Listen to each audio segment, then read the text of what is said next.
Let's go, everybody. Hello, and welcome back to another episode of the LA Poker Roundup. It is February 18th, 2025, and this is episode 73. Hi, howdy to everybody in the chat. Thank you for joining us. Frank, we got Sammy, we got Jesse. Way to go. Hey, great to see you guys. And hey, congratulations, Sammy, on getting that gig over at the bike. Can't wait to see it in the box there. And I know you're excited to start dealing out the brutal bad beats and the brutal coolers, but hey, all I ask is you try not to laugh while you're killing us over there. But no, it's gonna be fun times. Congrats. I will flip the table over if you do that to me. That'll be good content. Hey, welcome. Welcome, Julie, Queens of Poker. Congrats on second place last night. Or did you win? I didn't see the end. Did you pull it off? Let us know if you got the win in the nightly there that we were playing in. Spoiler alert. We'll talk about that a little bit later. So other than that, we got some other fun stuff going on tonight. We are going to start as always with the results from around town. I got even for almost the first time ever, I have a couple nuggets from Hollywood Park. It was so exciting that David over there had to send me some info. And then, after that, we're going to talk about the Commerce Classic. It was a big one. It was a huge one, bigger than last year, and it was an exciting one. I mean, there was a lot of drama, and they're actually wrapping up the final table right now over at the Bally live stream. I had to turn it off to start the show. I think they're going to be done at any second. So that is going to be a good one. And then we have some interesting side bets going on that we will talk about. I think, this might just be because one of the locals is a big-time fantasy drafter. He's a part of the World Series 25K Fantasy Draft League. He's kind of bringing it in. So we'll talk about that. It's been cool. And also we have the bike quantum structure is a little different than normal this time. We brought up the schedule last week. Yeah. Structures weren't up. They're up now. We took a quick peek, and hey, they're tweaking some stuff. They're trying some things out. We will point out what we were able to find, and other than that. And then the last story we got on tap for you is a big video by the biggest guy in poker, arguably, came out today complaining about it's time for some changes with the World Series of Poker Main Event. And we'll tell you what he thinks those should be, or what the complaints are, and if we agree with them and what we think. Spicy episode. Absolutely. All right. Yep. All right, Julie. I was kind of the chip lead was pretty big there when I left, but hey, congrats. All right, so let's get started, shall we? Let's jump right in. As always, let's head over to the Gardens, where our favorite tournament director, voted on by you, is putting out the content, putting out the pictures. We will start with the Wednesday bounty from last week.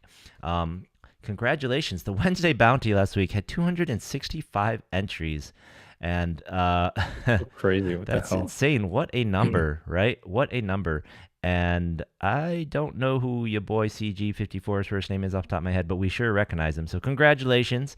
Chris, is it? Okay, it's Chris. Welcome. Congratulations, Chris, for taking home the top prize of $3,000 plus bounties when they chopped. It doesn't say how many when the final table chopped. Maybe the whole final table chopped. But either way, congratulations. That's insane. 265 entries for a Wednesday tournament. I love it. You got a hashtag year the Chris is going to be year of everyone. I know.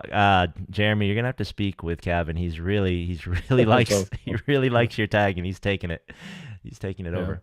Maybe we're underestimating how much people actually love bounty tournaments just because me and Ty don't like them. Doesn't mean everybody else doesn't like them, apparently. I don't know. Well, they have their place. What I always say is these bounty ones, what I really think happens is people just love the discount on the next entry. That's really what it is, Yeah. All right. So moving on to the Thursday tournament. Congratulations to George Alba. He was the chip leader, final 5 chopped. He got $4,000 in that chop. Had 196 entries. See, non-bounty tournament 196, bounty 265. I feel like it's not a big stretch to think that 60 more people would enter if they got $50 off the second entry. I don't know. That's just me. Congratulations there. And if I do recall, Mr. George might be getting a couple phone calls now. Just saying. As a little break, you didn't see that, but we got a nice eye roll out of Derek there. Breaking up the results, we got a little shout out here. Thank you. Thank you, Hector, for repping the brand here. Looking very sporting here, and he's repping everybody, man. The LA Poker Roundup hoodie, Lucky hoodie, and the Gardens cap. So, thank you, Hector. Yeah, it looks good on you, buddy. Yeah, heading over to the weekend here. We had let's start on Friday. There was a $12,600 prize pool for the morning event. Derek Cox, no photo, got the win there. Friday at the 5 p.m., it was a $32,000 prize pool. Yariv Levy won. He got the win there for $8,000. Very nice. That was, I think, second place in the 400 event yesterday, so that's pretty good for 250. Saturday, $20,000 prize pool. I mean, that was remember that's a $130 entry. So, two-way chop with Danette Herbert. It must be this photo right here. Congratulations to Danette for over $5,000. And then Sunday was a $28,500 prize pool. 9-way chop with Musa Tale getting 4.7, and I recognize this face right here. Way to go, guys. Congratulations to all the winners over at the Gardens. Nice work, everyone. Let me do a little refresh. Frank says he's got new results for us. There we go. So let's start with the ones that are complete. So starting with the ones that are complete, we have yesterday's $400 event ended with a familiar face, Edgar Gabrielian. He got almost $13,000 and his second Remington of the series. I think he won this event last week. So this is running it back, second event in 2 weeks. We're going to cut for the cat because the cat has just joined the show. Say hi, cat. All right. Hello. Man, what a run by Gabe, huh? Seriously, way to go. And unfortunately, I don't know if it was gallows humor or an exaggerations, but I doubt it given the way everyone else was running. As I was there when he won this trophy, and he said, man, yeah, it's great to get this trophy, but this money's just getting me even from all the bullets he fired into the Classic. Holy cow. Yeah, we can relate to that. So other people cashing this final table, we got Jason Freeman, Fabrice LAPR, Matthew DeLosso, Adam Lieblin, Masood Satayesh, Lewis Moore, Jason Brown, and Q Lee down here in ninth place. Congratulations to everybody at that final table. Nice work.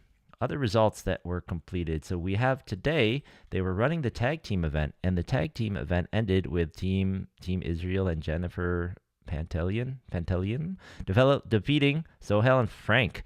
Frank, congratulations on the second place.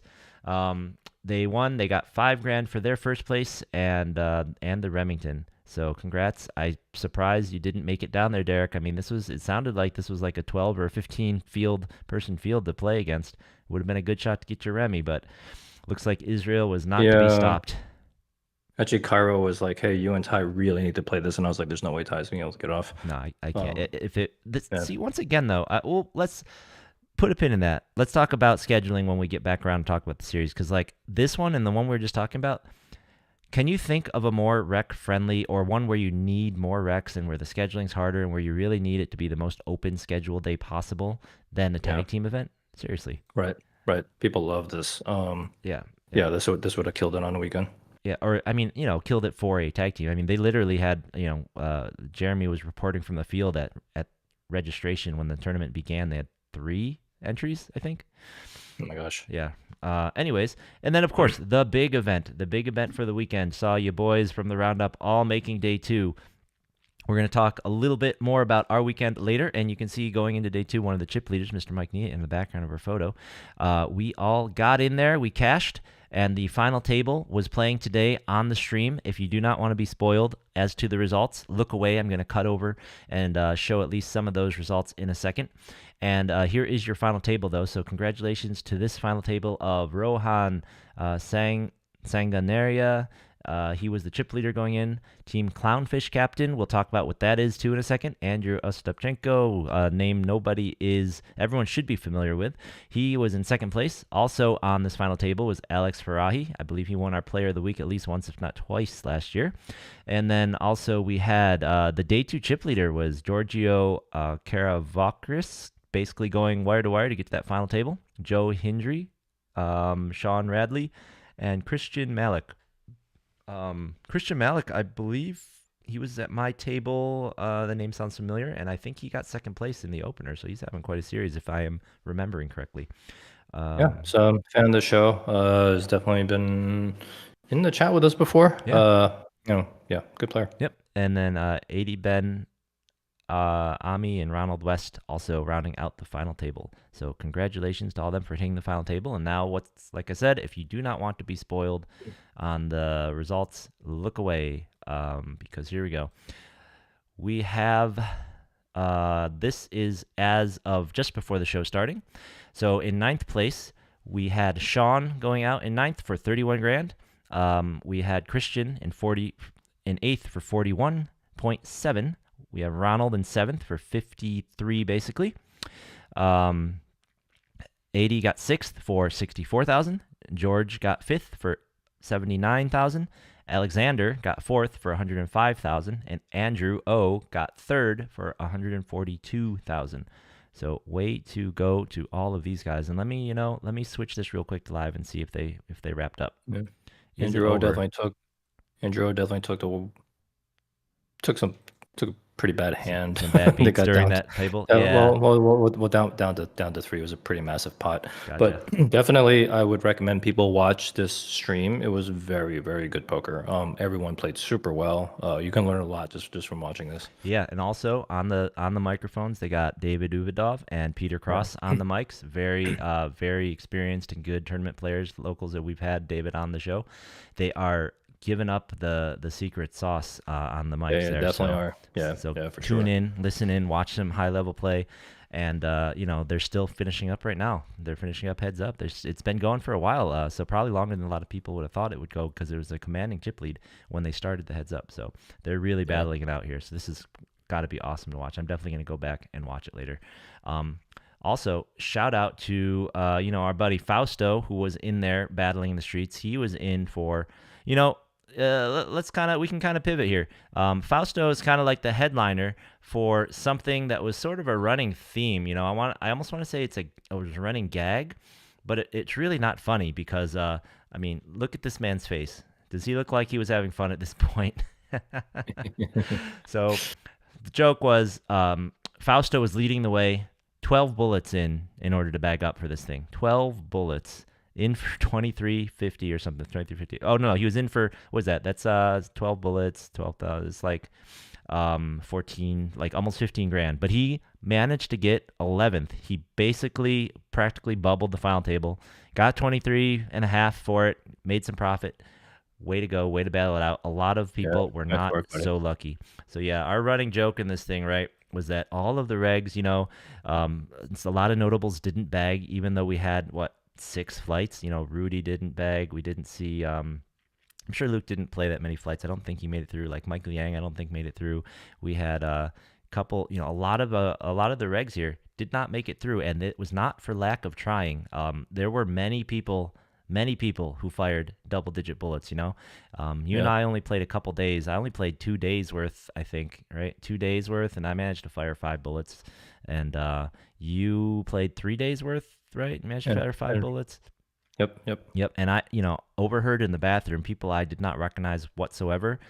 I definitely heard them saying like, "Oh, I'm in for 8, I'm in for 5," and there were still flights to go. And I saw those guys out in the flight. This was the flight I bagged, and I saw them bust. So that's 9, that's 6. This was, and like I said, Edgar walked by saying he was in for like 10 or something. Andrew was in for at least 10 as well. I think maybe 11. Like this was a bloody 1K for some reason. The Classic this year, man, it was not for the faint of heart. I'll tell you what.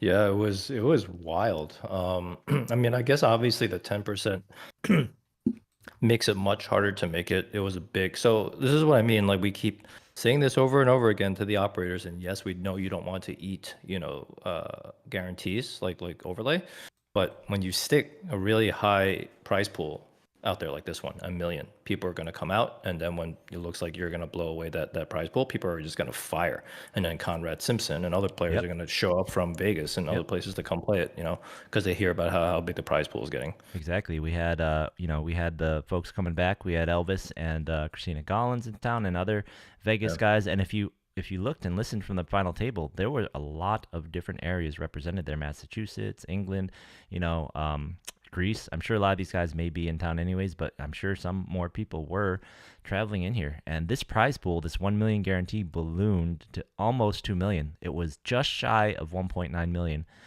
which is it beats last year's. Last year's was I think around 1.7. So fantastic, like way to go.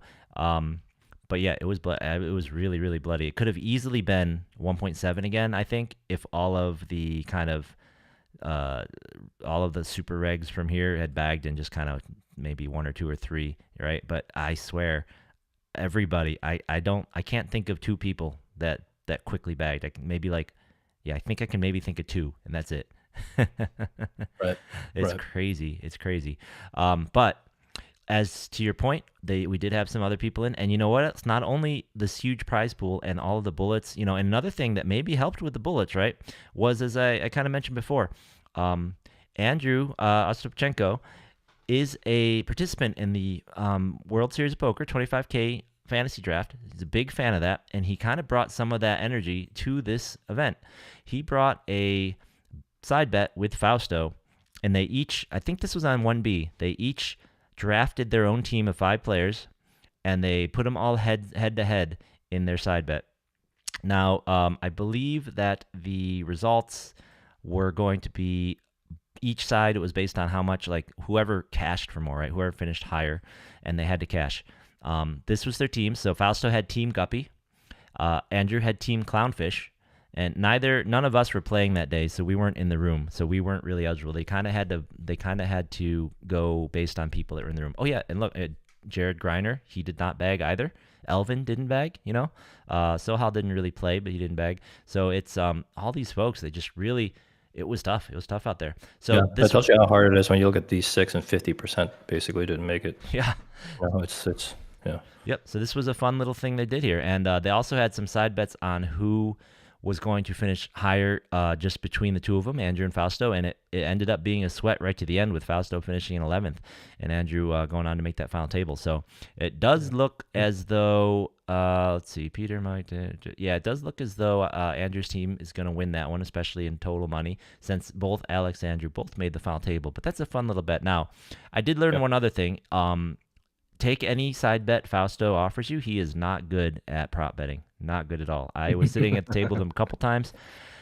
I think it was like day 1E or something. No, 1D or something. He had bet somebody earlier on the over/under of how big, how big the prize pool was going to get, and he had picked a number that was like, he picked 1.5 million, and I think last year we were over 1.7. So that was like, that was just silly. We beat that before we even hit the last flight. So he got destroyed on that one. He bet himself heads up against Andrew here, and then he bet this whole thing, and then he had another prop bet on the flight that Andrew bagged. They ended up at the same table, and I think they did a last longer. Once they got to the same table, he lost that, and a couple others. So it was pretty funny. Fausto's just like, maybe he's just infected a little with that solve for why, like bad prop bet luck, but you just cannot win a prop. Yeah. So for a little fun, when we found out about this bet, we, our number one field reporter got us the info, and she actually recorded our bags in there for the day. And funny enough, the small little LA Poker Roundup team bagged more chips than either of these teams, and we were in good shape moving into day 2. However, day 2 was a whole different story. Day 2, not so much fun for me, not so much fun for you. Oh, actually, you know what? Before we talk about our sad stories, there was another one, too. It wasn't just these guys doing prop bet. I also got wind of another fun prop bet. Rob, Wild Rob Gill, or what do we call him? Rock Solid over there, Gill. He had a side bet with Tony Denove. 2 lovebirds who were supposed to play the tag team today, but I don't think Rob could make it. I forget which day. I think it was also in day like 1B, one of the early days. He made a prop bet where Rob picked 15 names in the room, more or less, or 15 names of anyone he wanted, and he needed one of those 15 people to make the final table to win the bet. And he did it. Andrew was on his list. He got there. It was a bit of a sweat. He had 2 people left going into like the last final 40. He had Andrew and I think Fausto going to the final 40, and Andrew managed to pull it all the way out for him, and he won that side bet. So it was looking grim at first. Not many of his people even bagged because, as we said, it was tough out there. Obviously, He had like people like Sohel and Jared and stuff and Rudy, but they weren't getting through. He had you on his list, Eric, because you were in the room. This must have been 1C, I think, because he claimed he didn't pick me. He didn't put me on the list because it was I wasn't in the room at the time. But I wanted to really shove that in his face and final table again. But Was unsuccessful. Was unsuccessful. But congrats Rob on winning your side bet there, and congrats Andrew for winning your side bets and for getting third place. Fantastic job, guys. Fantastic job. All right, now let's go ahead and complain. We came in with plenty of chips. Plenty of chips. I came in with well over average, about 560. Frank came in with just over average. You came in with just under average. We're looking good. Man, I don't know. Do you want to start earlier in your weekend? You want to feel the pain right from the beginning? You want to relive it all, or you want to talk about day two? How do you want to do that? I think that the day two needs the context of the day one, but then also probably needs the context of like all the stuff that's been going on before. So definitely the group chat has been feeling the heat of my all like 100 billion bad beat stories and me screaming in the chat. But it's just at this point, it feels like every big or even medium sized spot late on a day one or, on a day two, I'm just gonna lose. I'm just gonna lose big pot. It doesn't matter how far ahead I am. It's been pretty brutal. So even on the day one, I was actually kind of cruising along. I had like 350, 400K when the average is probably like 150 or so. Ended up losing a huge pot. Ace King. Somebody jammed like 30 bigs with Ace Jack off from like UTG 2, which is pretty wild because I wasn't really playing like that crazy. End up like flopping a jack, crippling me. I was able to climb my way back up to 300K. Basically a couple orbits into day two, I had raised 9-10 in the hijack. Got called on the button, got called by the big blind. The big blind is a player who I have played with before, not like a ton of volume, but it's enough volume. Like he's one of those players that tends to like bloat pots unnecessarily, right? With kind of marginal holdings. It makes him tough to play against because he's like a little bit like a nuclear bomb where he's just willing to kind of get it in there. Like even before this hand, he had lost half his stack as he raised under the gun and somebody who didn't look like at all like he's a type of player that would get out of line. 3-bet from the big blind, which is such an underbluff spot, and then he just shipped ace 10 into ace king, lost half his stack. So in this hand, the flop came 9-7-3, two spades. He checks. I have 9-10. I have probably like a 3-to-1, stack to pot ratio. So I basically went like 120% pot just so that I would leave myself like a 1-to-1 behind. Big button folded, and then this player in the big blind just like, how much is that? And he just ships. Now usually when a normal player ships over 120% c-bet, you have to be a little bit worried about your top pair, right? It's like, what are they doing that with, right? Am I drawing dead already? Like what's happening? No, they just have aces. Right.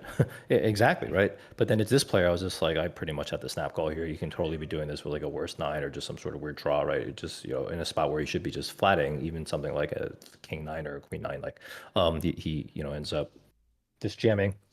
Snap call, he, ends up rivering a 6 and I bust him in the tournament. Really brutal. But yeah, so like, that doesn't sound like that bad of a bad beat, but I just feel like it's just been this very long trail of these type of hands. Frankly, I'm getting an awful lot of boy who cried wolf kind of filtering going on. I'm starting to just like to not even look unless, first off, guys, for context, Derek, when he busts or he bags, he doesn't say a word in the group chat. Unless it was an awful beat, he'll tell the story, but he won't say if he busted or not. And if he leaves, he doesn't say a thing. We look around and we're like, did he leave? Where is he? Is he gone? And second off, he will explode in the group chat about it could be like a 12 big blind pot, and he will explode, all caps, shouting and yelling, and then I'll look over at him and he'll still have like 2.5 times average, and he'll just be, yeah, but it was such a bad beat. But I'm like, bro, you lost like 20K off of your 250. Why are you exploding? What? I look over and you've got 220K and the average is like 80. What are you doing? You're talking about that one time in the end of day one, but that the accumulation of those chips happened afterwards. I was crippled. All I know is I look down, I see the story, I turn around to where you're at. I'm like, oh geez, he's probably out. Let me see. And you have you're the chip leader at your table. You looked over like like a orbit later or something. I don't know. Oh, I'm sorry. One whole orbit. Jeez. All right. Well, look, listen. My first day I showed up, I fired 3 bullets in like the blink of an eye. The first one, I'm sitting at the table from hell. All right. I'm sitting at what should be the final table, basically, because I sit down and I get seated. Andrew O registers behind me, so of course we sit at the same table. This is Commerce. I sit down. He's 2 to my left. I'm like, all right, whatever, not too bad. Not too long later, Rudy sits to my left, I think. yep, Rudy sits to my left, and it's like, oh, I found out about this little bet they got going. It's like, oh yeah, Rudy and Fausto, you guys you're on separate teams, or not Fausto. I'm like, wait, are you on separate or same teams? And they're on the same team. I'm like, oh, collusion. No, I'm just joking with them. But anyways, these guys drafted who they think are the best in the room, and I got two of them straight to my left. Oh, great. Then David Van Noy gets to my right. He's also on the list. I'm like, what is this going on? Is the entire fantasy draft going to sit at this table? Yeah, that was Right? a pretty brutal table draw. And I'm looking across the table at Rocco Yachty. I'm like, nobody drafted him. He's probably mad.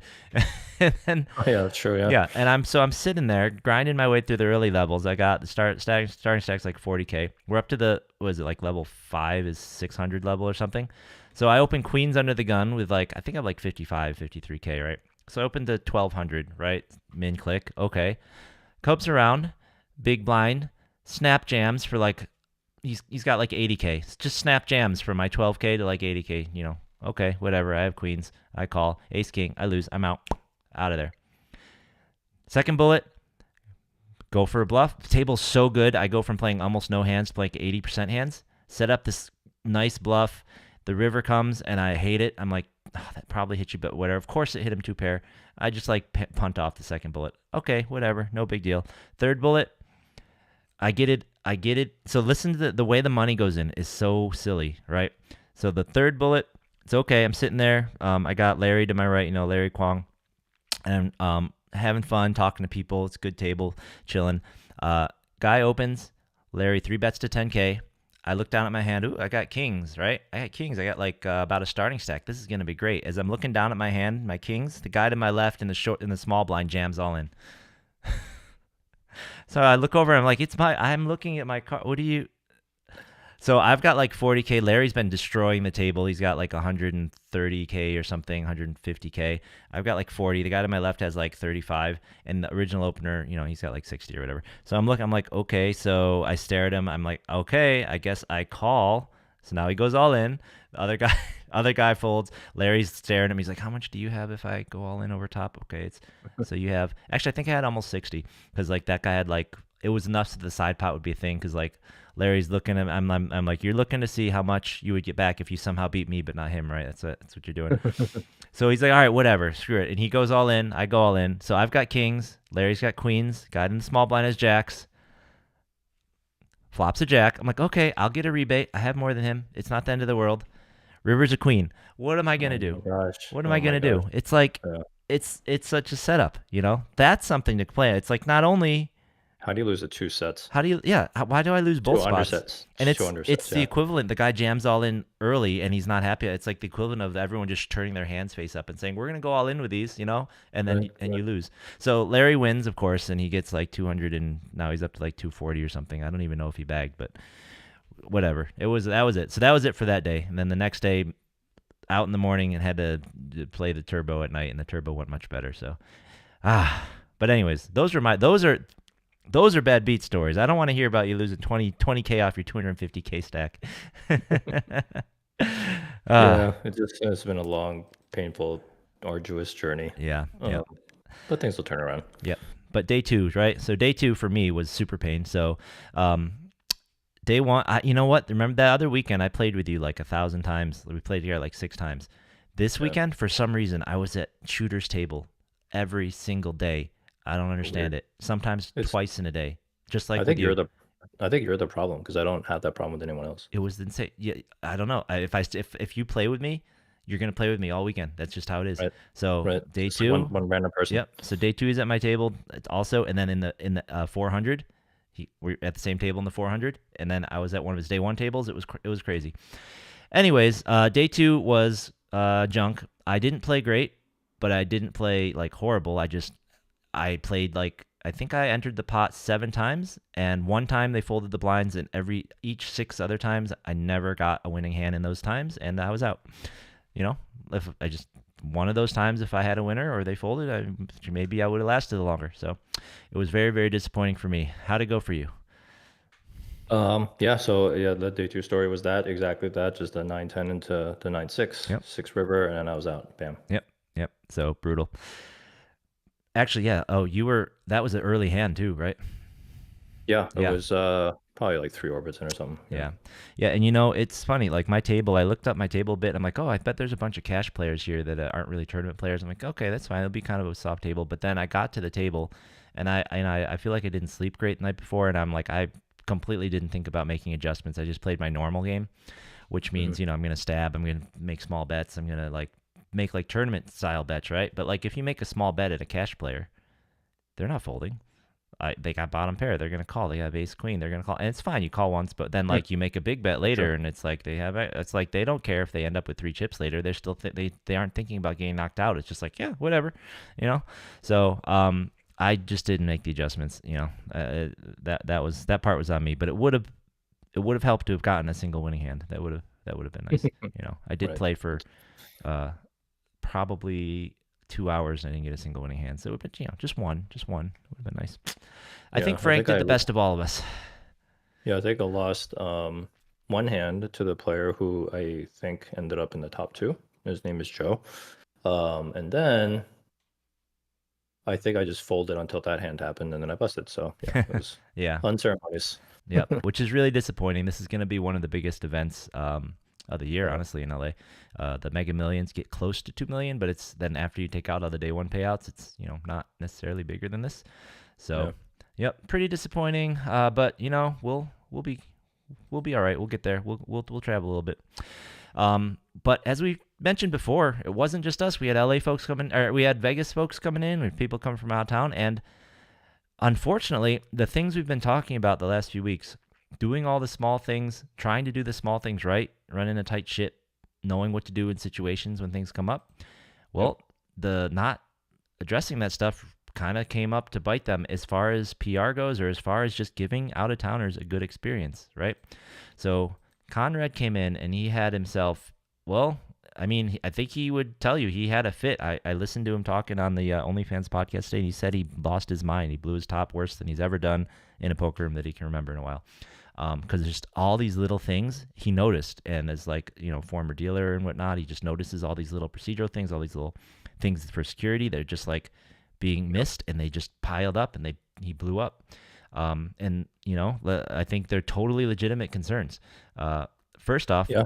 on the And day two, oh, go ahead, go ahead. I, th- I think LA players, we just sort of shrug and say, yeah, it's just a commerce, just a commerce. But that kind of comes from us all having probably complained about it to all different people and just kind of seeing things not, it's not like they never listen to us, right? There are some changes here and there, but then cumulatively, I think we kind of miss the forest for the trees until somebody like that comes in, like a Conrad comes in, he's just like, what the F is going on? Yeah, absolutely. And it's like, so one of the situations started out in our consciousness, you know, and all of, you know, to your point, we all kind of knew about it and we were all murmuring about it. We mentioned it to the floor. One of the alleged cheaters from the pinhole cameras investigations, whatever the fiasco, was playing at my day one table in the flight that I bagged, right? So I was alerted to it by you and by Mr. Hemmel, and they're like, "Hey, that's that guy from the from that that alleged cheating ring, right?" So we got to keep an eye out for that. So I mean, like we mentioned it, Ryan and I mentioned it to the floor. And we're like, "Hey, that guy, you gotta keep an eye on him." We're like, "He's part of this thing where they're accused of using cameras on the table or whatever," and he's like, "Oh, okay." And then, what are they going to do? They didn't do anything, of course. So we're keeping our eye on it ourselves. And, it was really distracting for Ryan because this guy was playing a GG tournament on his phone and he just kept putting his phone down under the table. So he's like looking down the table, touching something under there all the time. It was like freaking Ryan out, right? So, like that Yeah, guy. that's really, that's so messed up. I Yeah. mean, it really is. Yeah, I had to point out a couple times to dealer, hey, look, dealer, that you can't touch your phone during the hand, right? You can't like he's just playing the poker tournament, but you can't touch his phone during the hand. And as is the case, most dealers like they just kind of look at you and go, right, Yeah, yeah, what, right, yeah, which is, you know, it's as Conrad points out, and as he pointed out in the thing, it's really about training. It's really about somebody setting the rule and teaching the establishment, teaching the staff to deal with it, right? yeah. Yeah. So And we'll get to that too, that Julie.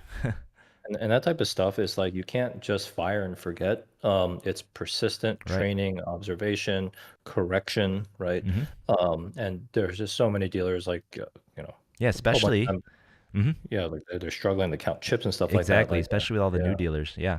yeah. So Conrad, this guy bagged up and he made day two. So Conrad saw him on day two. Someone mentioned him to him. He was actually at Brian Hastings' table.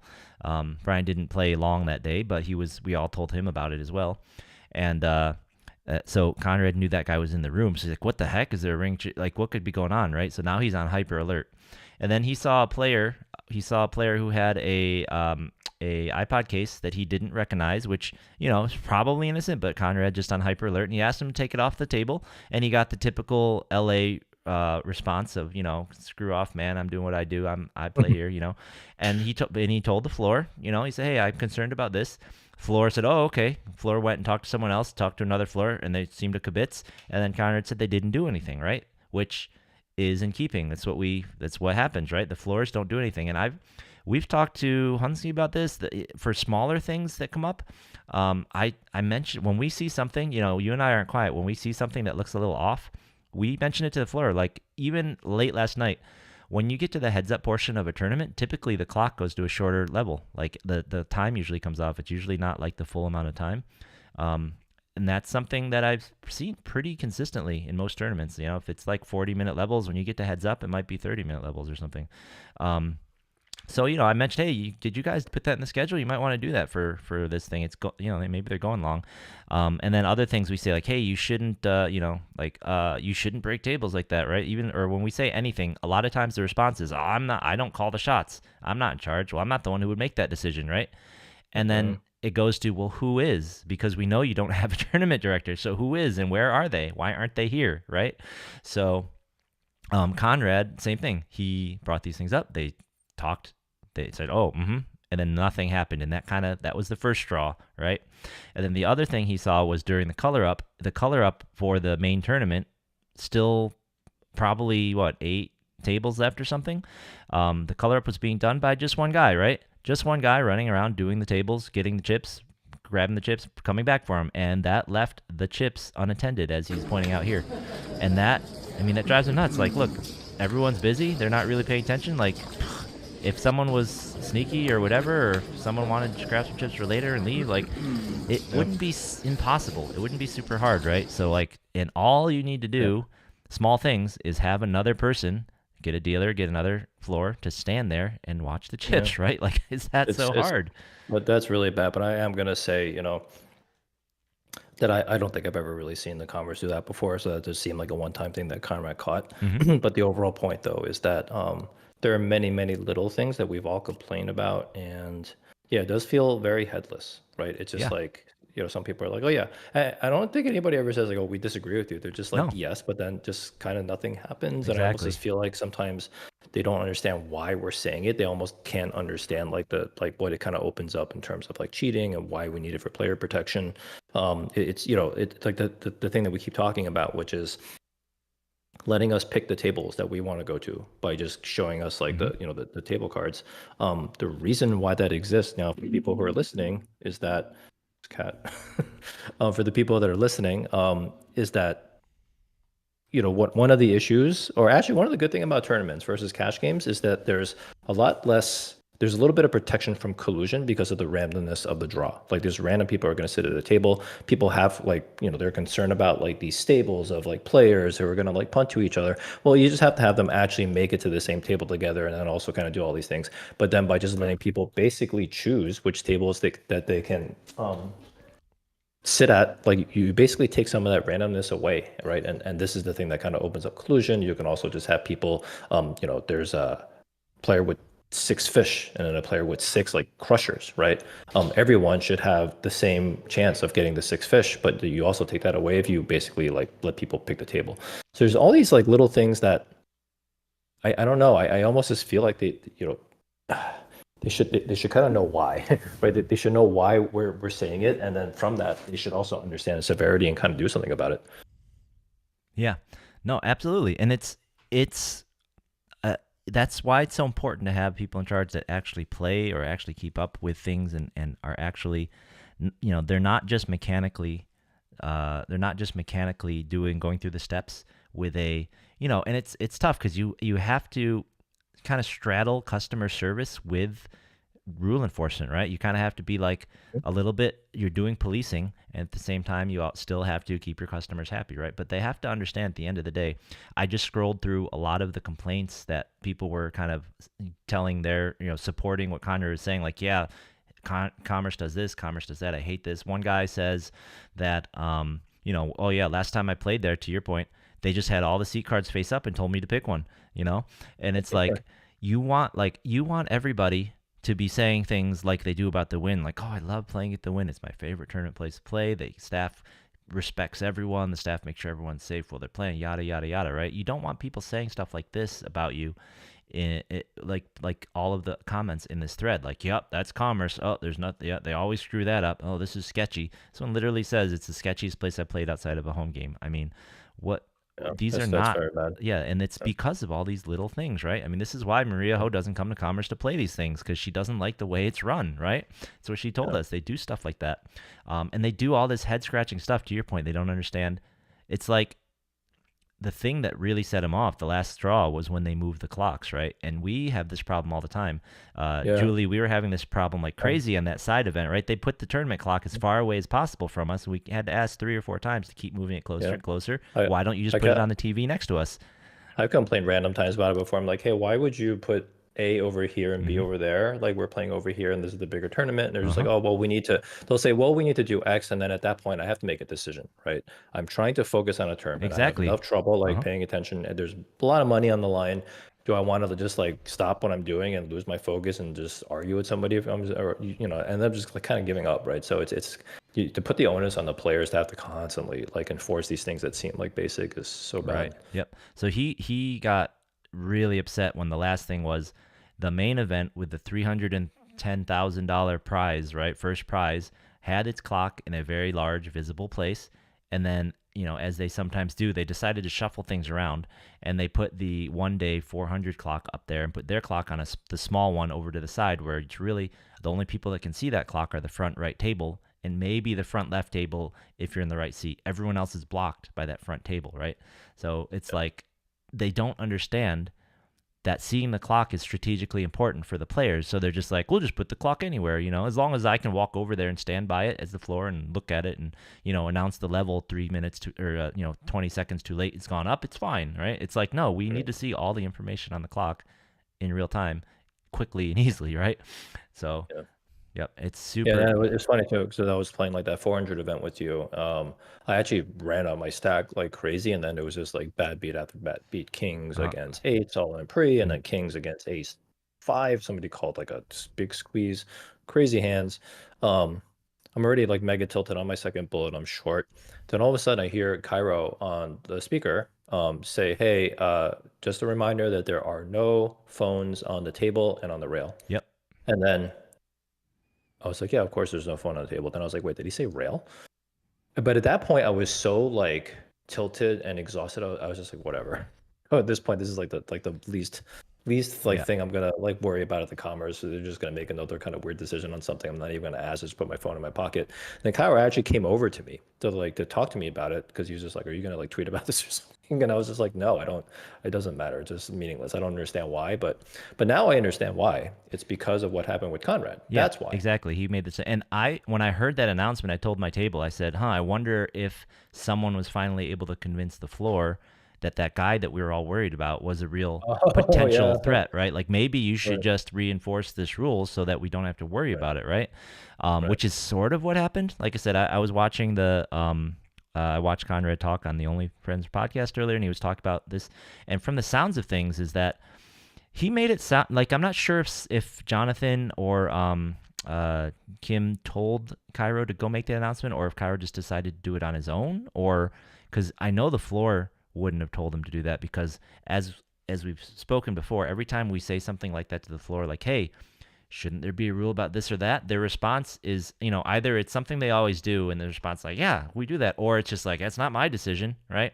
So I'm curious if on the one hand, good on Cairo for trying to help bring a little more protection to the room, but at the same time, it it's not the social media account manager's job to make sure rules are being enforced and are known by the players like that. Like, where Yeah, yeah, is the tournament people? Where are the people yeah, who are responsible for the money in the tournament? Right? You're having a $2 million tournament going on.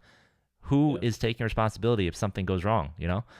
Yeah, they're really putting a lot on him. And here's the interesting thing is like, they hear this complaint from Conrad, and then their reaction is to basically like remove all phones from rails and tables. It's actually like a pretty big, not big, it's a little bit of an overreaction. But then this is the other thing too, is we had endless arguments with Matt Savage about this. We were calling Matt Savage a Luddite because he wanted to ban all phones, right? From Right. like even like the tournament room. We're just like, are you crazy? You can't do this in day and age. On the rails, fine. On the table, huge no-no, right? To then just react off of one incident from a complaint from Conrad to basically, it almost felt like we're going to ban phones on the rails at commerce tournaments forever or something, right? Um, it again, it's just like it feels like whoever made that decision had no context on all the discussions the poker industry has had on that and why we've even arrived at where we are today, Right. right? Right. And it's just like that the reaction could have just been, no devices on the felt, and then the only things that are allowed on the rail is your phone, because that's what we've already all like kind of agreed on as an industry. Anyways, I don't know. Yeah, yeah. Just And to follow up though, I mean, the other point is that it's not like there was vigilant enforcement happening after the announcement, right?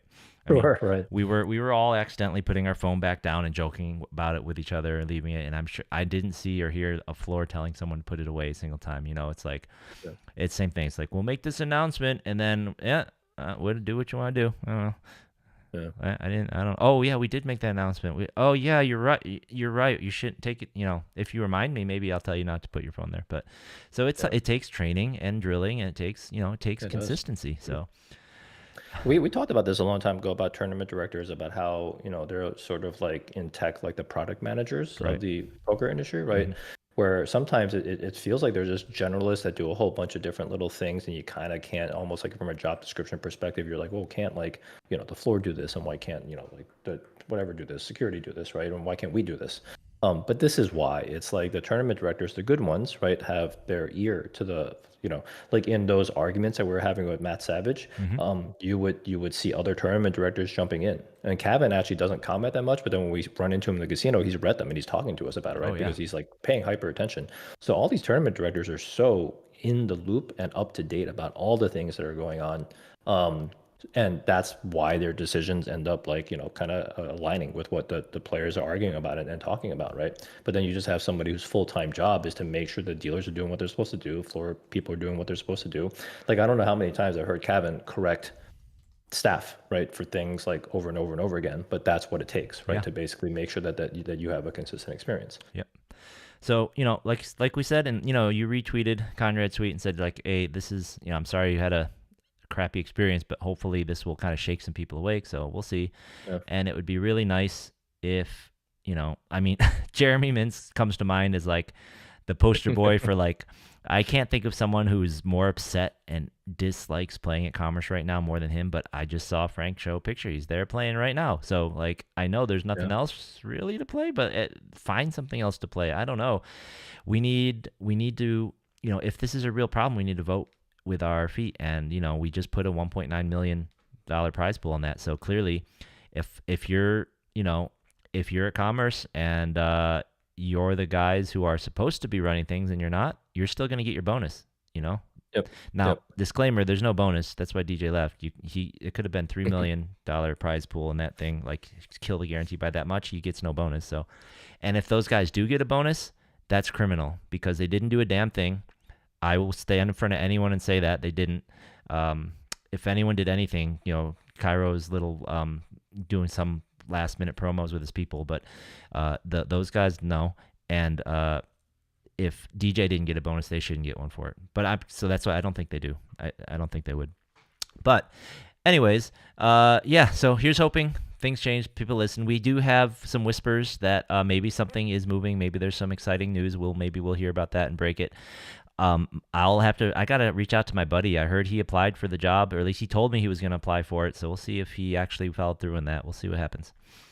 Yeah, I mean, next series being WSOP, they bring their for people who are all very experienced and almost Yeah. act a little bit like TDs. Yeah. But I'm actually really hoping that we have our own TD for that. Yeah. And, it's still not officially on the schedule. We have very strong confirmation that they had a 2-year contract. It really will be on the schedule. But once again, there's no excuse for the schedule not to be out if they have a 2-year contract. Just Yeah, I figure it mean, to out. be fair though, I think they're still trying to promote the LAPC while it's still going on. So I would maybe expect them to, kind of pop that thing out afterwards. But That yeah. I mean, that's kind of fair, but I mean, how does a tournament that's 3 months from now, 2 months from now, affect the tournament? That's not. I mean, it's not like they're overlapping, right? Like it's just so you can have a chance of getting out of towners to make travel arrangements and stuff, Yeah, right? I So think it's just like a finite number of, like social media posts and sure, distracting things and all that kind yeah, of stuff. So but I probably mean, a bit high. Like the World Series of Poker website, right? I click circuit events, and there's a list of everything upcoming. And if I'm making my circuit schedule, I'm gonna go to all the circuit stops. Commerce isn't on Hmm. there unless they've been up there since the last time we looked, which was like two Oh, weeks that's ago, true. right? That is true. And So how much that's energy does concerning. that take? You just cut and paste last time schedule into there, and you're like, I don't know Yeah, that's concerning. exactly. But like we said, we have very good information from DJ that they have a 2-year contract. So hopefully there's nothing going on with that. Yep. All right. So speaking of the next series, let's dive in a bit to those schedules. Let's talk about something that's more fun. Let's talk about actual poker, and let's talk about, you know, let's talk about some cool things that we'll find out if they're cool. But let's talk about Jeff is actually trying some different stuff with the dusty old quantums and with the old schedule here. So when we brought this up, I mentioned the opener had a $880 day two buy-in, which is the lowest I've ever seen on a quantum. And we find out now the reason for that is because this is a different format quantum in that this $880 buy-in will get you 100K in chips at the 3K blind level. That's 33 big blinds. Okay, 33 is lower. Usually you get like 66, maybe like 75 or something. Well, it's because when you play the day ones, and you remember, I was curious. I'm like, well, if the buy-in's so low, is like 30% of the people going to bag on this thing? Well, it's still going to be 10% advance, but your average chip stack going into day two, if you play day one, is going to be 300K. So that means the people coming through from a day one, they all come through with an average of 300K, which, they won't all have. As I pointed out before, 2/3 of them probably will have less than 300K. But day two direct buys are only going to have 100K. So they're going to come in with 33 bigs. And also, you still have your chance to do your double bagging and just get through cheaper. So really what they've done is they've created a different kind. Now, before it was like a really unfair, highly advantaged late reg situation. Now Mhm. it's a much closer to fair late reg situation where you're coming in a lot Yeah, shorter. You can this buy kind of in just feels a couple times. like a World Series of Poker, like direct day two buy or something like that. Yeah, a little bit more like Yeah, that. Coming in yeah, shorter than the people who fought and battled all day long it feels a lot more fair, right? yeah, And it is unlimited reentry for that 880. So that's an interesting setup too. So you'll come in a little short as a real late reg would, and you can just blast away if you want, but you're going to be short, right? So yeah, I'm interested to see how this feels and how this plays out because in my mind, it doesn't really make a big difference. People who would play a kind of higher guaranteed tournament and late reg it, they'll they late reg with 25 bigs, right? So this should be fine. So and now there's an actual reason. One of my complaints before was that like all these folks who think they're playing a day one are really just screwing themselves over because they're going to come in with under average and they're going to be way behind the folks who just come in and buy in and whatnot, right? But now most of the yeah, people that come in from here will at least have the same number of chips, and now a lot of them will actually have more chips. So that's really cool. yeah. This just feels like a good late reg. We still don't love the quantums because of all the different like day one payouts and all that kind of stuff. But now, at least it seems like if the quantums are not going away, we like the adjustments. Yeah. Yep. And they're also for this one. This is kind of interesting that they added this to this as well. As they're doing 12% in the money, 10% advance. So I mean, I don't know if that was necessary for this particular one. That is going to pull more money paid out in day one. We'll see. Like I'm hoping that a lot of the folks who fired like 10 bullets into the Commerce Classic will be willing to fire multiple bullets into this other thing, get that prize pool up. And then the double bag bonus for this is 1,700, so that's still pretty decent. But I did look. None of these double bag bonuses are the quote unquote right amount, so each double bag still adds a reasonable amount to the prize pool instead of just ripping the whole prize money out. So that's also still pretty good. Yeah.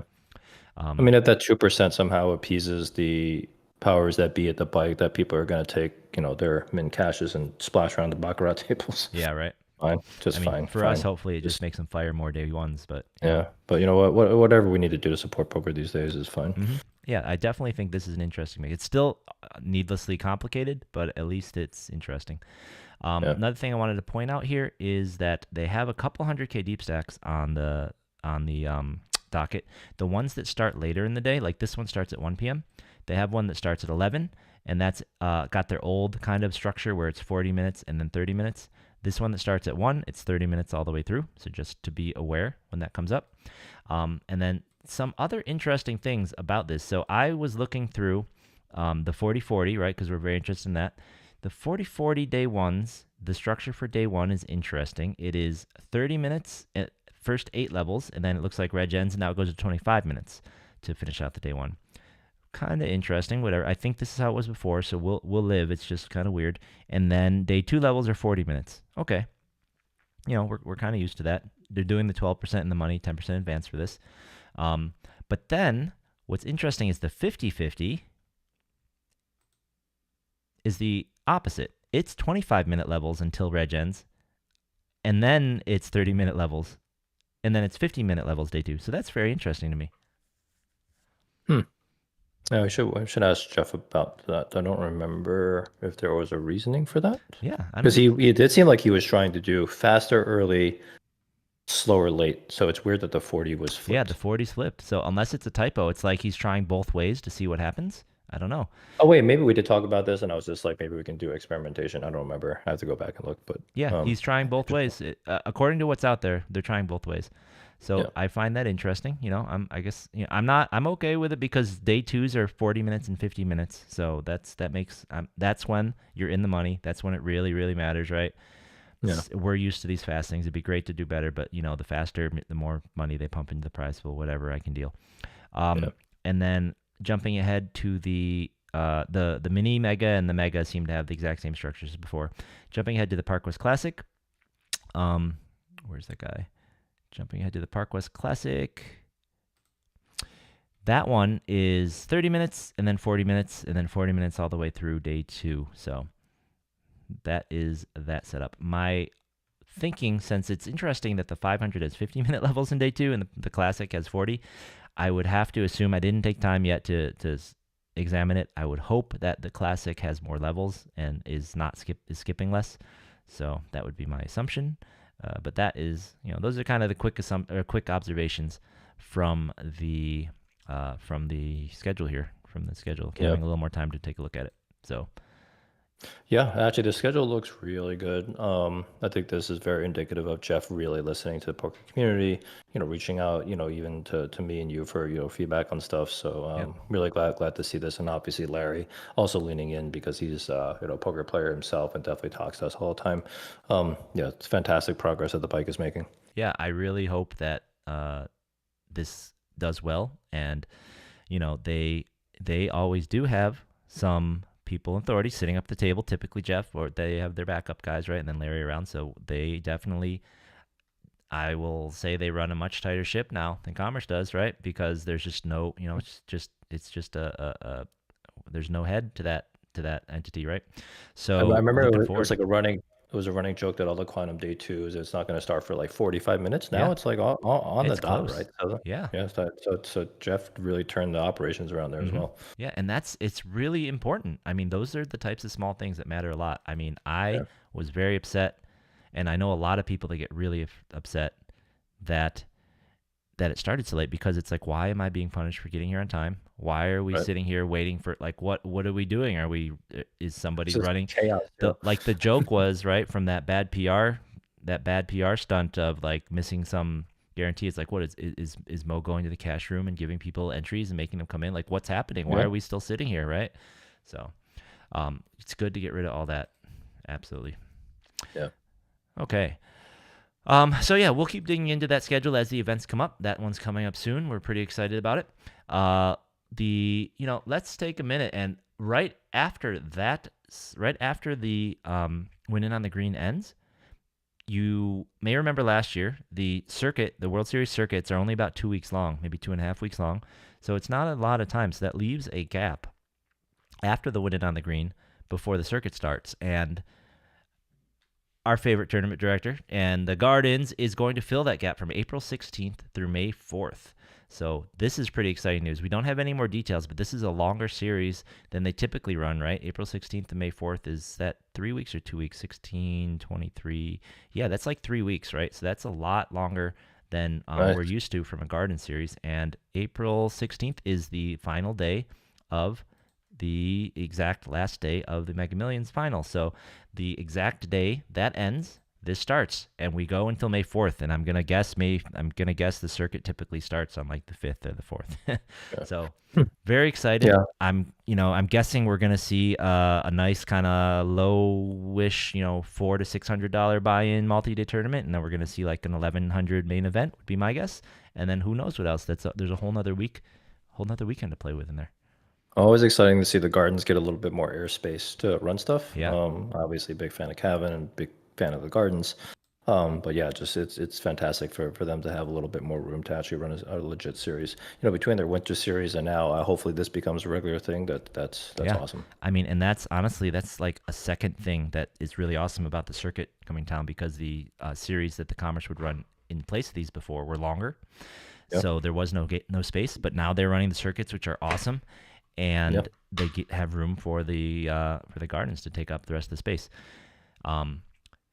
I was really upset, if you remember last year, when the Hold'em series time slot was going to go empty and the Gardens was going to do a bit of a series, and they had to abbreviate that because of the last minute decision to run a Hold'em series at Commerce, which, didn't run very smoothly, honestly. So I was really upset about that. I'm really excited to see this filling up this gap, and I hope it smashes. Save your money, save your bullets. We're gonna have a good one at the Gardens, guys. Yeah, definitely. All right, so we tease this one too. If you have not been on Poker Twitter today, it is fast becoming I don't know. Phil just has a way of everything that he puts out there just becoming a meme. Like, folks, here's a video I never wanted to make. So the World Series Poker Main Event, I played it every year since 1988. I will not be playing it this year. It's just too tough. People at home are like, "Oh, Phil, you can play 7 days in a row." Yeah, try it. Try getting up and playing at noon until midnight. 7 days in a row. And then today we have to play till 2 or 3 in the morning, which also happens at the WSOP Main Event. It's just exhausting, and I can't win, and I think that it really hurts the older players in a much bigger proportion than the younger players. And I'll say this, I had 4 great players come and tell me that they blew the main event because they got too tired with 50 left, with 30 left, with 100 left. It's turned into an endurance test. I don't think that the World Series of Poker Main Event is measuring skill. It's still my favorite event in the world. Don't misunderstand me. I don't want to miss it. But I know that I can't do that. I'm 60 years old. I don't think I could have done it at age 50. So I think the World Series of Poker is set up as an endurance test, and we're losing a lot. And if you go out there and you poll the players on whether or not they should have days off in the main event, 80% are going to say yes. And the 20%, because I did a little polling myself, the 20% that don't, they're the guys who are 20 years old, and 25, 26, 27. They're like, yeah, people get tired. They blow all their chips. Of course we want it to be 10 days straight. But I don't think that's what the World Series of Poker should be about. People getting tired and blowing their chips. So it's going to really hurt me to not play in the world's best poker tournament, the World Series of Poker Main Event. But in 2025, I'm out. I hope that in 2026, there's some changes made so that we can restore more skill and less endurance.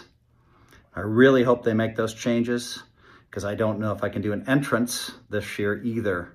So I guess I'm just out. Folks, I love the World Series of Poker. Very important to me, but just can't play the main event anymore. All right. So that is Mr. Hellmuth saying that he does not like and he cannot play, and many other things he said. One thing that stuck out to me was saying, I cannot win. Okay. Don't care. That's nice.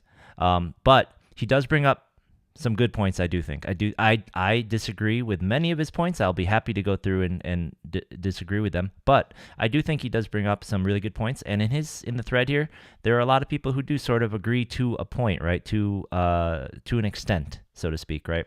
And you retweeted this with a couple thoughts on your own, and I think, as our listeners will probably know, you and I are going to come at this from the angle of, well, what would the recreational players want to do, right? Not what does the 60-year-old super pro want to do, not what does the internet Euro pro grinder guy want to do, what does the Vegas super reg want to do, what does the guy who flies in to play the World Series as like his one event of the year, his bucket list item, or plays just a couple, but what do we do, and how do we make it as inviting as possible to get more of us to go, to get us to go more often, right? Yep, that's exactly right. If we're ever talking about anything, you can just assume that's what we're talking about. We're always going to be on. So I'm going to bring up your tweet now, your response. But yeah, first off, I guess let's talk about the good stuff, and then I will, if we have time, I'll rant about like what I heard and saw at least 3 logical fallacy red trigger warnings, like your con man selling me bullshit in there. And this is why I don't follow Phil on Twitter like the Roundup account does. This is why I don't listen to, this is why I'm not a huge fan. He was amazing, best in his time, Hall of Fame, blah blah blah, right? But I don't like anything that he says or supports. Almost, he's a nice guy, but I don't like any of the stuff he said, and everything he says is about him, right? So anyways, I'll start. I agree that there could be changes, and so the first thing I disagree with that's actually relevant is that he is so upset that it's a endurance test. Well, I'm sorry, but every single competition event, sporting event, has some element of endurance to it. Taking care of yourself and having endurance is important, right? And tournaments are actually an endurance exercise. Right. It's just not as crazy as like the freaking main event, but all tournaments are an endurance exercise. Yep. Now, that being said, I don't think it should be extreme and abusive, right? Like, I do agree, if tournaments go until 2 or 3 in the morning, it shouldn't be, all right, we're going to return tomorrow and start up at 11 a.m. By the way, you got to go drive home and drive back, or you got to do whatever. You haven't eaten all day. I agree with that. I think that tournaments need to be, and the organizers need to take much more care in making that time period a reasonable time period. But to think that the endurance somehow can be removed is absurd, right? They say, like, well, athletes get to rest between games. Okay, you get to rest between games, but you don't get to rest longer between plays because you're the all-star, right?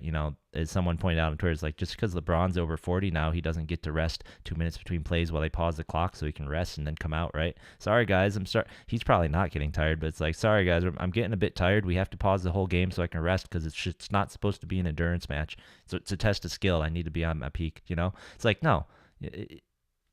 We should have... My proposal for the days is like, look, I'm a working guy. We're used to 5 days a week, 8-hour days. There's no dinner break at work. You get a lunch break, maybe a working lunch break, especially if you're a white-collar person, which is what poker is. You're a white-collar. You're sitting there on your butt doing thinking stuff, right? You don't need to have that long. You work, and the way the breaks are structured, just skip the freaking dinner break. Give us a roughly 8 to 10-hour day. Let us go home. That's a normal work day. If you can't do that, Mr. Poker Player, you can't handle a regular job. And you know what? Maybe that'll give us working guys an advantage because we're used to sitting on our butts thinking and working and dealing with stress all day for about 8 to 10 hours and then going home, right?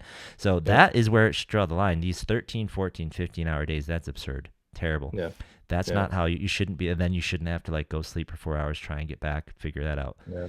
But something so structured as the main event, regular work days, just structure them. There's no dinner break. Get rid of the dinner breaks. I was in Vegas 2 weeks ago, right? And I was so happy when I saw the schedule for the Poker Bowl did not have a dinner break. And I was asking around, and they said, yeah, the Venetian got rid of their dinner breaks a little while ago too. It's not just LA. We've been talking about it. I tried to hashtag end dinner breaks, right? When the circuit came here, we looked at that circuit schedule every time. We're like, this event has a dinner break, guys. Look out. They're dumb. They're so stupid. Schedule your tournament so that I can eat afterwards, right? Right. Like, Right. just let us be done at 8. This is all coming together. Yeah, that whole Kuhn wanting to start early. the old man, the old Yeah, man tournament schedule is to start early. Kuhn wants to start early. We're used to starting, like, stop catering to poker player pro guys who wake up at 1 p.m. and roll out of bed in their pajamas and their tracksuits and want to, like, I, I only want I to play actually 5 hours today, guys. I got a big I, speech I got to give. I actually think that stereotype isn't really true anymore. I almost just feel Exactly. like the younger generation of poker pros, they're kind of like fitness, Yeah, freaks and stuff, and they're exactly. probably drinking protein shakes and stuff and getting up early and going to the gym. So I feel like move things a little bit earlier and then just think about the quality of life benefits you give to all poker players, especially those with like significant others Right. and families, and be able to just go eat dinner after a poker tournament with your family. That's Yeah. fantastic. Yeah, and maybe 15-minute breaks, Julie, or maybe, for the main, maybe they're a little longer, World Series, because it's such a big event. Maybe they're 25-minute breaks, but you don't get a hour and a half dinner break, right? Right. You just take a couple breaks, and then you're out by 8 o'clock, right? Right. You start at 10. If you start at 10 and you're out by 8, that's 10-hour day. You Right. play 4 levels. That's 2 hours worth of breaks right there. You could take a half an hour break and you still be done. I mean, how many levels a day do we play again? 4, that's right? It's only Yep. 4. You play 4 levels. You get 4 half an hour breaks. You're still, if you start at 10, you're done by 8. I mean, you're telling me that between 8 o'clock on, you can't handle your business to get back by 10 in It's the morning? Like, so glorious to finish a poker tournament at 8 o'clock, man. seriously. Yeah. Hey, yeah, the points I made in my tweet though were just more like, if we are like it's I did play the main for years because I was like, I can't take this much time off of work. This is freaking crazy, right? Like, hmm how am I gonna be able to do that and also still be able to play a couple of the other events, like like the Monster Stack or something, right? And also play the main. That's Yep. impossible. Um, so it actually like discouraged me from playing. So if you were to be able to shorten the main event so it just ends a couple of days earlier, so it's not so freaking long, I bet you more working people would actually come out. So I don't think you need to shorten the days necessarily, just shift it earlier, like you're saying, just so that we can finish a little bit earlier. But then also just shorten the number of days, just so that number one, that actually helps Hellmuth, so it's not like a freaking like 50-day grind or something like that, right? And just make it in 5 days, like that. That's still plenty. And then also, you get more working people to come out because they don't have to take so much vacation. Yeah, no, that's always a concern for me. I'm always looking at the schedule and trying to see, well, when do I go to minimize the number of vacation days I would have to take? And you have to plan for the different, contingencies. Well, what if I make it just to day 2? What if I make the money? What if I make it deeper on how many days am I going to take? Can I plan this or that? At what point in time would I be cashing for so much that I wouldn't mind pissing people off at work, right? It's like, Right. so yeah, these are absolutely considerations, but that one, like, but the careful thing is you need to balance that with the specialness of the main, right? Part of the specialness of it is it's so slow and it is so long, Yeah. but a big part of why it's so long is just because it's so freaking big, right? It's so huge. Yeah. And I don't know if that structure ever intended there to be 10,000 entrants. Right, that's what I mean. It's just so big. Yeah. Right. So I think now you have to reconsider a little bit on the growth, because this is the same structure that you've had for like forever, Right. right? It's very different now. Right. So you kind of either have to stop and think like, hey, should we do a little bit of smoothing this out for the size of the field, or should we reduce the size of the field, right? So in a lot of these comment threads, and we've talked about this before, I think we talked about this last year, should the main event have been adjusting for inflation a bit now? Because with all the high rollers, super high rollers, extremely high rollers, it's like, is the champion, is the best poker player the one that wins the 250K, or is he the one that wins the main, right? Is he the one that wades Right. through everybody, all the regular folks and tough players, or is he the one that beats all the tough players, right? And it's like, if you increase the buy-in to a certain point, the main, there's no, if you can hit the sweet spot, there's not really much argument there, right? But like, they're so different. Like a 10K once a year, and but that is part of what makes it special. Is what we've gone through. Is it is obtainable, right? It is something you can. Yeah. If you're It's just gonna do it accessible. once a year, you can save for it. It can be your one thing. Or if you're gonna, if it's a bucket list item, it's not gonna break the inheritance, right? It's something you can get together for somebody. So it is a tough match, but there have been a lot of really great points made. Like, this thing's been going since what, the 70s or something. Yeah. And I think you made a Inflation really has not great. been adjusted. I think you made a really great point a while ago that an option, instead of continuing to raise rake, to adjust for inflation, which then ends up just driving the cost up for the tournament and making it a profitable play. Right. You should actually just be raising the buy-in, Right. right? So that, Yep. like to basically accommodate for that. Yep. And that's a really good point, because basically when you do it the other way, all you're really doing is making it harder and harder for us to make a profit off of tournaments. Yep. And that actually, that's literally all you're really doing. Yeah. You're making it more accessible, but as an entertainment product, not as something someone could actually win, right? And the problem is all poker players play because, well, almost all poker players play because of the illusion that you can win, right? So to just completely spit in that thing in the face of that is rough. It's definitely rough. Yep. And to that point, we'll talk about it more next week, but they did inch up the rakes at the World Series again, right? They're almost all the rakes went up by like, 0.5% or so, or like 1%. So, they're still inching up. And once again, it's like, okay, but, look, the price of eggs has gone up times 4. You can maybe move the price of the 300 to 350, and then, you don't... Right. That's gonna help, right? And you can maybe make the 400 a 450, and you can make the 1K a 12, like Commerce has made the 1K a 12K, right? Or a 1200, sorry.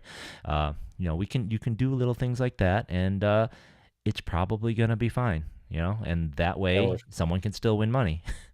And with how freaking expensive it is to go out to Vegas too, it's just like thing on top of thing. It's it's kind of rough. Yep, for sure, man. And I saw firsthand the other day, slight aside, at just how brutal it is for out of towners, out of countryers, out of staters to come and play here in LA.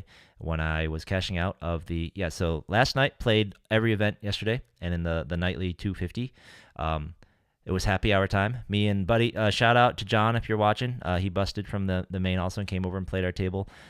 We had ourselves a couple 805s. We were gambling it up, chucking it around. I knocked him out. I think I rivered a flush versus Broadway, and we got into a nice little raising war. But we were drinking, having a great time. Ended up getting third place. Had some really wild runouts. Julie was there. I got down to 1.5 big blinds, 2, maybe 3 times in the when we were down to like 18 people, and I ran it back up to being like second or third in chips both times. It was wild. But when I was cashing out, right behind the 4th place guy, he's up there. He's from out of country, and he was going to cash for, I think, like 12 or 13. I think like 1,200, say. And they withheld like 350 from him. Like they withheld like 30% for federal and 7% for California, and he just said, I'm thinking like, dude, are you gonna get any money at all after this? What the heck? This is the big thing of what the Vegas pros complain about, but it's legit, like that tax sucks. But this is another thing though. Commerce, apparently, he told me that Commerce is worse though with the withholdings in the bike, because Commerce withheld federal from him, and he's gonna have to fill out, he's gonna have to do taxes or whatever. The bike only withholds the 7%. Oh, I didn't know that. Yeah. Julie, it's the guy that you the guy you said he's good. You like playing. He was 4th place. He was the guy who busted right before me. Yeah. So he was like, man, yeah, because the bike only doesn't withhold that piece from him. It's only the other piece. So that's brutal. It's another reason it's tough, and it probably goes along with all the other little rules they do at Commerce to, like, we have to dot every I and cross every T, even if it's excessive, right? Yeah, I don't. Because unless our government's like holding them to a completely different standard than the other card rooms, I don't know what's going on over there. Sometimes between like still with the registration stuff, this kind of stuff. It's just The only way I can think of it being correct for the bike to not do it would be is if there's like a list, and I think there's a list of countries with certain tax deals with us, right? Mm-hmm. Like I think there's certain countries that have certain tax arrangements with us, right? So if the bike knows that, and they see your passport and they know what country it is, then they say, oh, I don't have to do that. Whereas maybe Commerce is like, oh, you're not from here? That's the only thing I can think of that would make it make sense, right? Yeah. If you're not in California, they withhold the 7%, Julie, and if you're not from the country, they will withhold the federal. So, yeah, and then so some more with the, did you have any, so as far as reducing the length of the main event, to go back to Phil's point, is it just level length you're thinking? Or do you think, like, some people have been making suggestion of stack size, some people have making suggestion of maybe, what I think, and I think this would be the best solution, but once again, I think it would get the most blowback, would be to reduce the length of levels early and keep the length of levels later. go to 1.5 hour levels Yeah. for the first 3 days and then do 2 hour levels after that. But, the equivalent to the first 3 days, whatever it is now. But I think that would get the most blowback because the early levels are when all the people want to get their experience, right? That's when they want to, that's Yeah. when the, I don't I didn't have implementation details in there. Just the point was whatever you do decide to do, you should just be trying to reduce the number of days and not necessarily the number of hours per day. And yeah, it could be accomplished any of those ways, or maybe a combination of those things, right? Yeah. To basically get it down. yeah. Yep. No, my main points are just they need to have a good set schedule for those hours so that we can live, so we can have hours outside of it, work-life balance, people. And Yep. so as a little bonus, I just want to go through and get this off my chest. Just every time I see Phil Hellmuth talking in anything, all of these flag, and this is the same for a number of politicians and a number of other sales reps. Every time I'm watching these things, there's a number of things that just bother me because they're just like huge like red flags that are bullshit indicators, right? Straight bullshit indicators. First thing is just making everything about yourself, right? He's not saying like, hey, this isn't. He starts trying to say, hey, it's it's tougher for older people, but then it really comes out, I can't win, right? It's all about me. You tried, I can't do it. He's right? Obviously very narcissistic. Of course, extremely. And the next thing, right, is he says, oh, and ask anybody. I polled people. 80% of the people, I will bet you $1,000. Let's put an internet poll up. It's not going to be 80% of people if you phrase it just that way. People, like I said, we agree with a lot of your points, but not that we need an additional break day in the middle. We need to make it longer, all this stuff, right? He probably asked around 10 people in person who are all trying to please him, and they're all yes men, and they're all in his same group, right? Same age group, same demographic, right? I'm 40 something, right? You're 50 something. We don't want a random day off after day 4. We're not 20 something years old, right? Yeah. You punt at the end of the day. Every single tournament, you punt at the end of the day, right? I was punting at the beginning of the day because my dog was barking too much in the morning, and then the gardeners came by, and I couldn't sleep in the morning. What am I going to do? I'm going to tell them to change things because of that? No, this is how it is, right? This is how poker is. And then it's working people. I feel like people still misunderstand working people. The priority is taking less days off, and we're willing to struggle and run the marathon a little bit, right? To not take extra days off. Yeah. Yep. And the other thing with what he's stressing there is obviously the undercurrent of it is that if it were a skill game, he would win, but because it's an endurance game, that's why he can't win, right? And he's completely failing to miss the point that it's, as we've talked about this, the great thing about poker's so holistic. Your health, your sleep, your bankroll management, your tilt management, your study, your relationships at the table. If people like you or not, they might, especially at a cash table, if you get everyone to like you, they might not cooler you, How many times have you seen, I literally was playing the other day. I was playing at a cash game the other day, and the dude was it was a low stakes cash game. Guy raised, old guy raised, another guy raised him back. Old guy jammed all in 4-bet, and the guy's tanking. He's like, anybody? Why is he? And he's just like, yeah, man. He's like, but I have kings. He's like, I have aces. And the other guy's like, no, really, show me one. The guy showed aces. He's like, yeah. See, I don't want to take your money, man. It's like they will literally give you money but if you're a jerk, you're gonna show you the aces. I mean, this guy might have because he thought he was unlucky with aces, but you've seen it. You see it all the time. So I feel like there's one player, is basically Uncle Paul, who Jedi mind tricks me into taking it easy on him a little bit here and there. It's really funny. I don't take it easy on Uncle Paul. Oh, you know what? I think I'm in line to become the next Uncle Paul. Honestly, after playing this 250, I feel like I was channeling Uncle Paul hard, drinking. I literally. Once I got a bit of a stack, I was just calling people dark. I was jamming on people. I was like, I was really feeling like I was representing the Uncle Paul really good there. What's Jesse saying? Yeah, you get the W2. Yep. Wait, that's double. Oh, interesting. That's interesting, Jesse. I don't know. They don't take any money from us because we live in California, so I haven't had to deal with that directly, but I hope not. I hope they're not double counting us somehow. Hey, all right, we got Larry in the chat, so very, With Larry. yep, very cool. All right, cool. So I think we've kind of hit our time limit for the week. I think we are near the end of our topics. I think it's about time to get into the roundup.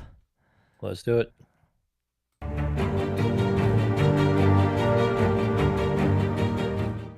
All right, so today we had the tag team event over at there, and we already read off the result, the winner. So congratulations, it was Israel and his teammate, and Frank getting second place. They're currently in the midst of the No Limit Hold'em freeze out over there. That's a 2-day event, looks like. Tomorrow, Wednesday, they will be having satellites step satellites to get into the main. There's a landmark satellite to the main, $1,100. It's at 4. But also they will be running their $500 mini main. Now they've added a 50K guarantee onto that. I'm sure it's going to smash that. That's only 100 entries and there's 2 starting flights. So I would anticipate that's going to get, probably at least 150K-ish prize pool. So that's a nice little small multi-day tournament to go right before warm-up to the main. Moving on to the weekend, the main event starts on Saturday with Flight A. There's a Flight B. There's not a Flight C, but there's a day 2 that you can also buy into. So that's a 10K buy-in. I guess this was a freeze-out historically. This year, I believe you can re-enter each flight once, including day 2. So if you were to max fire, you could fire 6 times into this thing. So we'll see how that affects things. People really thought this was a very good 10K. We'll see if the ability to rebuy and Andrew having just gotten second place in the 1K affects the difficulty of this tournament. Yeah, he's gonna blasting for sure. Yeah, he can blast in here good, and he usually doesn't. I don't think have to blast that many times as he did in the 1K. Man, that 1K, it was like freaking being out in a landmine field, right? You can just feel like the angst in the room. It was well. Yep, it's a great day. I love the smell of napalm in the air kind of day. Yeah. On Monday next week, they'll have a No Limit 6 Max. That's a 2-day tournament. It's $1,100 buy-in starting at noon. And then it also starts flights for the Closer, which is a $300 buy-in, which they've added a 200K guarantee to. So that should be a good one. I think they used to call that the Remington. Maybe they're not giving away a massive trophy this time, so they're not calling it that. But that has flights all the way up through Saturday, and it's going to go up through Flight H. So I would imagine it's going to smash that guarantee as well with that number of starting flights. So that is what's going to be happening at Commerce this week. Now, I forgot to say it before, but now that we're over here at the Hollywood Park schedule, I need to give a shout out to the winner from last weekend, or the big winner from the weekend. So last weekend, President's Day, they had the let me find that. What was the date on that? 17th, the Super Bounty. Yeah, the 50K Super Bounty on President's Day. And they had their 10K bankrollers over the weekend and a 20K on Friday. Well, apparently, at Hollywood Park, from one of the tournament directors, they had Mr. Zavin A. Didn't get the full last name, but he got first in the chop on Friday for this TGIF 100 Bounty. And he got first also. Also first in the Saturday 10K in the chop, and then he also got third place in this 50K yesterday. So overall on this weekend, he scooped up 18K from Hollywood Park in these tournaments. So way to go, Zavin. Congrats. No picture, though, and could not get a spelling of his last name, but I'm sure if you're a Hollywood Park reg, you know him. So way to go. This weekend coming up there, we have, let's see, Wednesday, Thursday, Friday. We have a 20K on Friday. We have a Big O birthday, which is only got a 7,700 guarantee. I'm assuming this birthday boy must be 77 years old, since it's 77 plus 100 for the buy-in. So that's cool. Maybe there's cake and bounties or something. And then Sunday is actually the 50K Sunday special. So if you are not playing the 10K or down Main Eventt at Commerce, you may want to pop in on Sunday for the Sunday special down at Hollywood Park. $360 buy-in, 50K guarantee. It's going to be a nice one. All right. Aside from that, we have the regular events over at the Gardens for this week, the regular weekend events over at the Bike. And remember, they've got the new chips at the Bike. If you haven't checked them out, get on down there. Those will be something to look forward to in the next series. And the Lucky Lady, and the who else has dailies? Nope, all the other places, the regular dailies going on this week. Nothing else out of the ordinary. So I would say the 50K on Sunday is your best bet after the well, if you're not playing that 10K, you can't satellite in. What is on your schedule for the weekend, Derek? You gonna play the 10K? You gonna take the days off?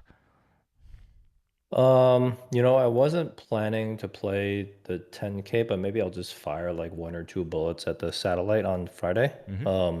And if I don't get in, I think, I'll probably, it just depends on what else is on the schedule. I actually wouldn't mind taking a little bit of break from poker. That last weekend was serious. That was serious slog, man. I mean, that's good training for the main. I am looking forward to a little break in between the series, but this weekend I am not taking it off. So next week we have a special episode for you. We're going to have another guest, Mr. Edward Pack. We are going to have the number 2 chopper from the WPT main, and Edward also made a massively deep run in the main a couple years ago, so we'll talk to him about all of those deep runs and his thoughts on the schedule. But we will be moving our show to Thursday next week because I'll be up in Vegas for work, which means that I decided to go to Vegas a little early, and I'm actually going to go up for the Win Millions tournament this weekend up there. They have a nice one.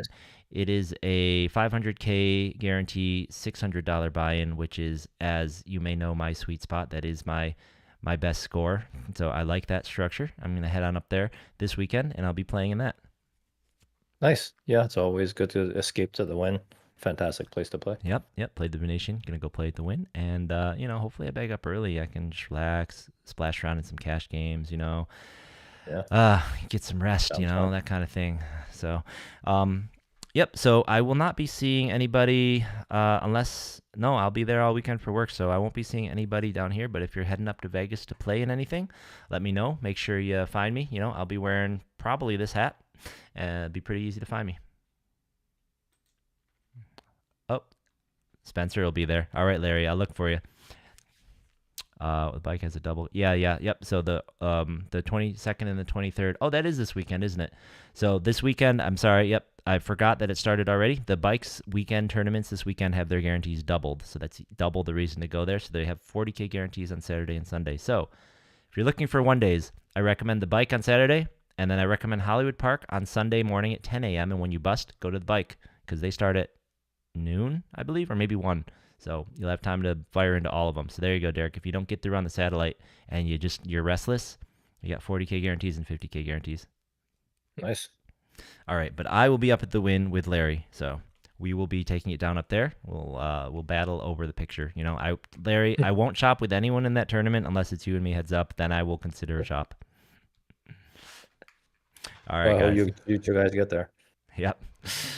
All right, guys, that is all we've got for you this week. Thank you for joining us. Have a great week. I hope you survived we need a name for it. That was a massacre. I hope you survived the Commerce Classic. We just barely made it out alive ourselves. We will catch you later. Get a nice rest for the closer and get ready for the bike series coming up. Until then, we'll catch you at the tables, guys. We will see you there. See you at the tables, everyone.